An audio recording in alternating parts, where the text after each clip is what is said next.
죄를 고하면 흰 눈보다 더 희도록 참 성결 얻으리. 나 믿노라 그 보혈 공로를 없어도 피 흘리사 날 구원하셨네. 저 유력한 한 근거는 제 죄를 깨달아 죄 없으신 주 예수를 구주로 믿었네. 내 지은 죄 유혹하나 주 예수 믿으면 용서받은 강도같이 곧 구원받으리. 나 믿노라 그 보혈 공로를 없어도 피 흘리사 날 구원하셨네.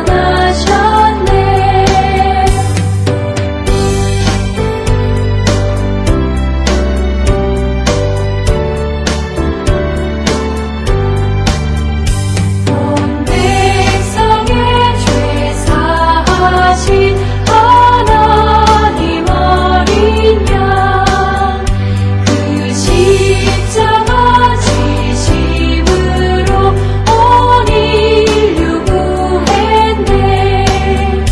저 영원한 새 나라에 다 같이 모여서 흠뻑흠뻑 한 곡조로 새 노래 부르리. 나 믿노라 그 보혈 공로를 없어도 피 흘리사 날 구원하셨네.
우리가 마음의 뿌림을 받아 악한 양심으로부터 벗어나고 몸은 맑은 물로 씻음을 받았으니 참마음과 온전한 믿음으로 하나님께 나아가자. 아멘.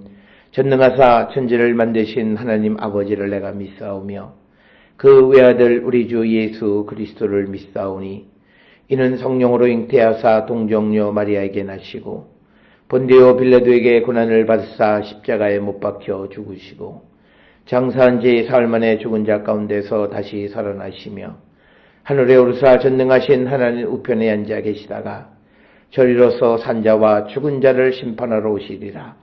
성령을 믿사오며 거룩한 공예와 성도가 서로 교통하는 것과 죄를 사하여 주시는 것과 몸이 다시 사는 것과 영원히 사는 것을 믿사옵나이다. 아멘.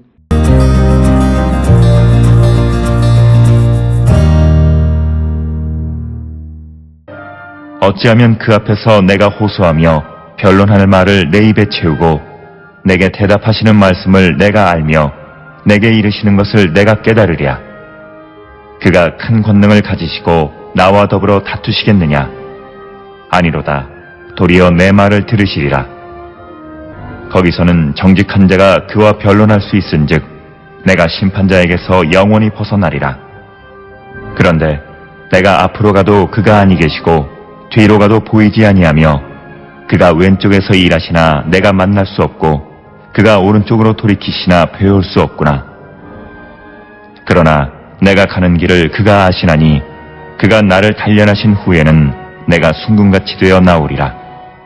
내 발이 그의 걸음을 바로 따랐으며 내가 그의 길을 지켜 치우치지 아니하였고 내가 그의 입술의 명령을 어기지 아니하고 정한 음식보다 그의 입의 말씀을 귀히 여겼도다.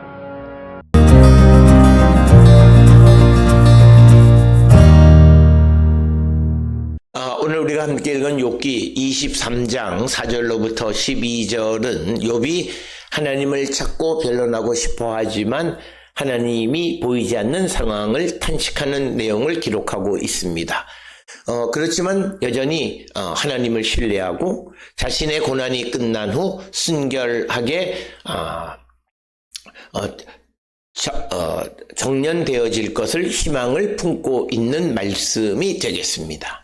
숨겨진 하나님, 그리고 성도의 연단, 그리고 하나님의 공의, 이런 주제들을 다루고 있는 것이 오늘 주시는 4절로 12절의 말씀이 되겠습니다.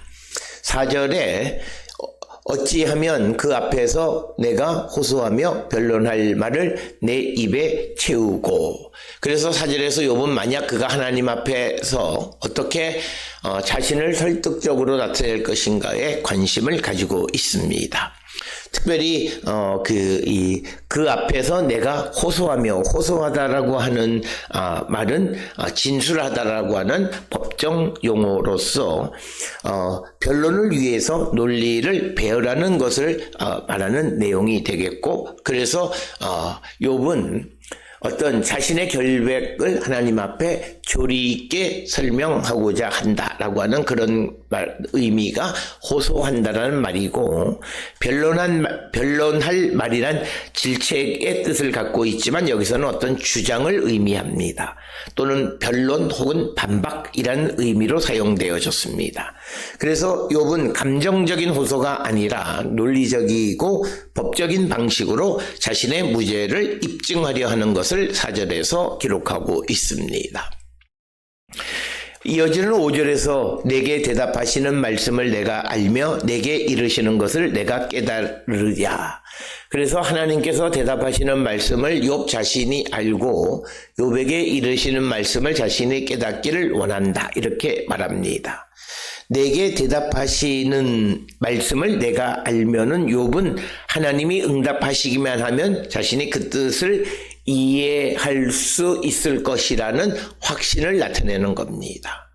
그래서 이는 욥이 하나님의 정의를 신뢰하고 있음을 보여주고, 또 내게 이르시는 것을 내가 깨달으랴라고 하는 말은 욥은 하나님의 말씀을 들을 수 있다면 모든 의문이 해결될 것이라는 기대를 나타내는 것입니다. 그러나 실제로 하나님은 침묵하고 있으며 이는 욥기의 중요한 신학적 문제 중 하나인 하나님의 침묵과 신비성을 드러내는 내용이 되겠습니다. 이어서 6절에서 그가 큰 권능을 가지시고 나와 더불어 다투시겠느냐? 아니로다. 도리어 내 말을 들으시리라. 그래서 6절에서 욥은 하나님께서 전능하시지만 공의로우신 분이므로 자신의 말에 귀를 기울이실 것이라고 믿는 내용입니다. 욥은 하나님께서 자신과 다투시기보다는 자신의 이야기를 들으신다고 확신하는 내용이고, 처음에 욥은 하나님이 자신과 반대되시면 어떻게 하는가 하는 두려움을 갖습니다. 그러나 금방 자신의 이런 생각을 거부하고 욥은 자신이 무고한 자라는 것에 대한 강한 확신을 갖고 있는 내용이고, 또 하나님께서 더불어 다투시겠느냐라고 하는 이 다투시겠느냐라고 하는 것 역시도 법정 용어로 하나님이 욥을 공격적으로 신문하기보다는 공정하게 판단해 주실 것을 기대하는 모습이 되겠습니다. 7절에서 거기서는 정직한 자가 그와 변론할 수 있은즉 내가 심판자에게 영원히 벗어나리라. 그래서 7절에서 욥은 자신의 무죄를 주장하는 거죠. 그래서 욥은 하나님 앞에서 정직한 자인 자신이 하나님과 변론할 수 있고 또 자신이 하나님의 심판으로부터 영원히 벗어날 수 있다고 확신하고 있는 내용입니다. 그래서 욥은 하나님 앞에서 정직한 자가 변론할 수 있고 자신도 그렇게 할 수 있음을 강조하는 말씀이고, 내가 심판자에게서 영원히 벗어나리라는 표현은 하나님 앞에서 자신의 결백이 입증되면 더 이상 고난받지 않을 것이라는 희망을 나타내는 그런 표현이 되겠습니다. 이어서 8절에서 그런즉 내가 앞으로 가도 그가 아니 계시고 뒤로 가도 보이지 아니하며 그가 왼쪽에서 일하시나 내가 만날 수 없고 그가 오른쪽으로 돌이키시나 배울 수 없구나. 그래서 8절 9절은 하나님을 찾을 수 없는 상황을 탄식적으로 표현하고 있습니다. 동쪽으로 가서 하나님 안 계시고 서쪽으로 가서 찾아도 안 계시고 북쪽에서 가도 남쪽에서도 주님을 배울 수 없는, 그러니까 사방에서 주님을 배울 수 없음을 나타내는 표현이 되겠습니다. 특별히 오늘 주시는 8절 9절에서 앞뒤 왼쪽 오른쪽은 동쪽을 기준으로 해서 표현하면 서쪽 북쪽 남쪽 동쪽 동서남북을 나타내는 그런 표현이고, 앞이라고 하는 것은 미래를, 뒤는 과거를, 그리고 왼쪽은 보이지 않는 영역을, 오른쪽은 능력과 활동을 상징하는 그런 표현이 되겠습니다. 그래서 이런 표현을 통해서 8절 9절에서 하나님의 초월성과 하나님의 숨겨진 하나님에 대해서 표현하고 있는 내용이 되겠습니다. 특별히 9절에서 그가 왼쪽에서 일하시나 내가 만날 수 없고 그가 오른쪽에서 일하시나 배울 수 없다.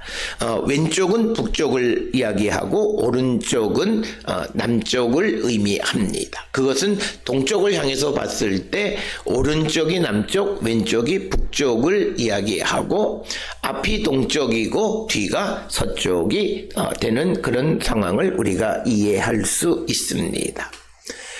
그래서 오늘 주시는 본문의 말씀 9절에서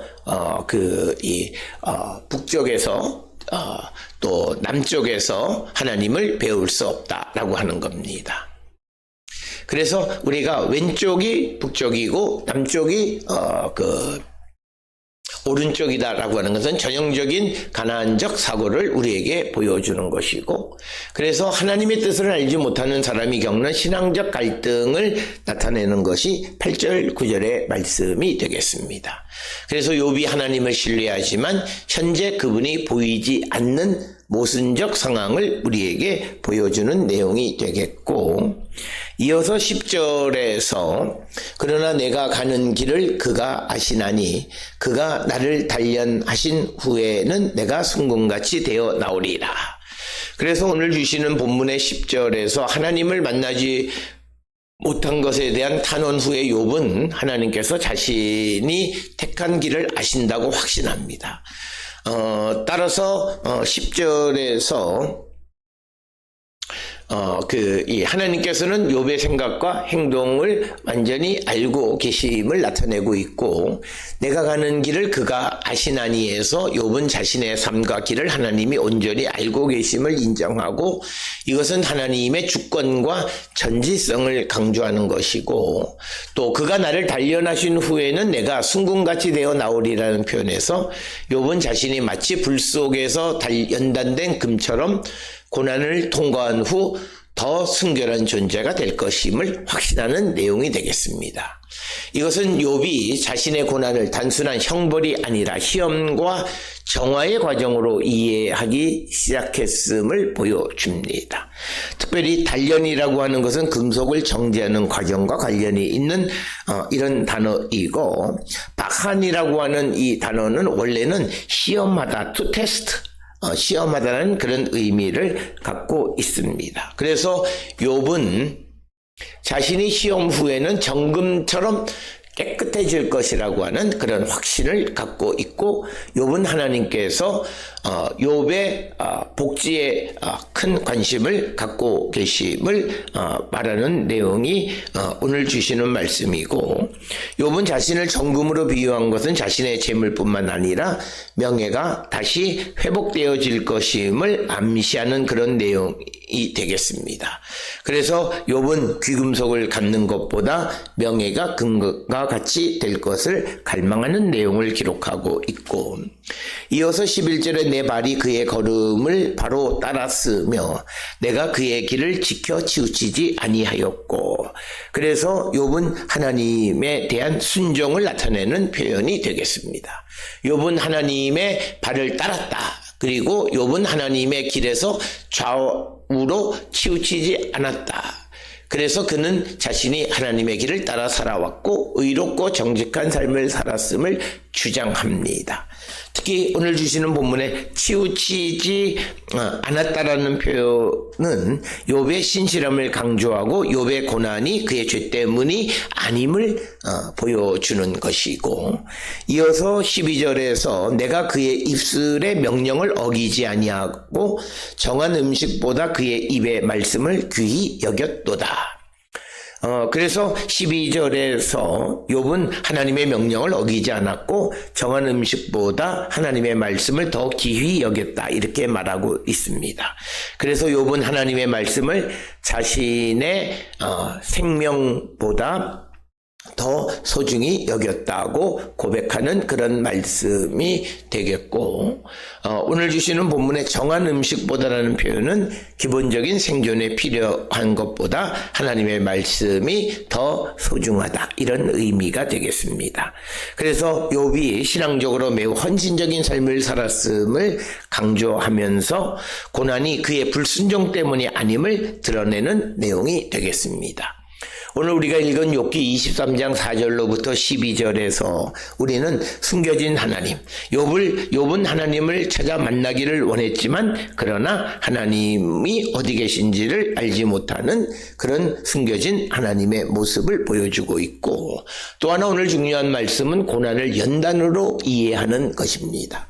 그래서 욥은 자신이 정금처럼 연단될 것이다 라는 확신을 가지고 있어서 고난이 단순한 형벌이 아니라 정화의 과정일 수 있음을 시사하는 그런 말씀이 되겠습니다. 따라서 오늘 주시는 본문을 통해서 우리가 겪는 고난이 있다면 그것에 대한 바른 이해를 하는 우리 모두가 다 될 수 있기를 주의 이름으로 축원합니다. 기도하시겠습니다. 사랑과 은혜가 충만하신 아버지 하나님, 우리의 고난에 주님의 주권과 주님의 뜻을 발견하며 살아가는 저희들로 인도하여 주시옵소서. 예수님의 이름으로 기도드렸습니다. 아멘.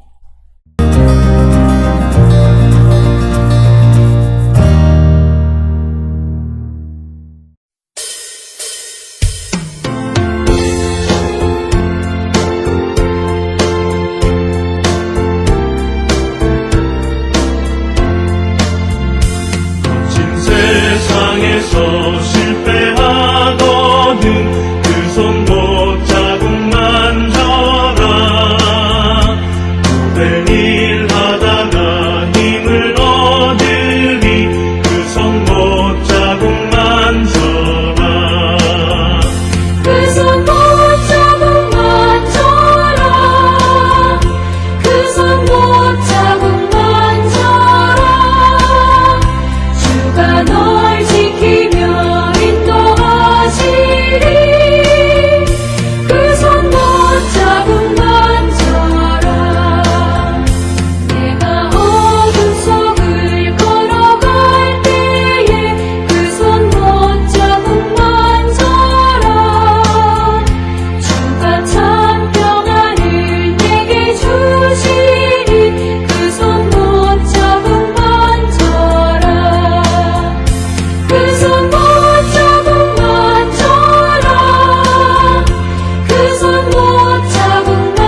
기도하시겠습니다.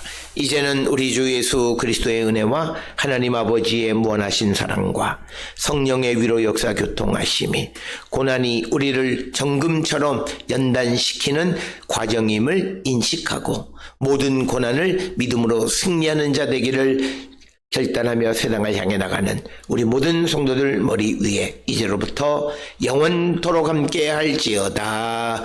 아멘. 주라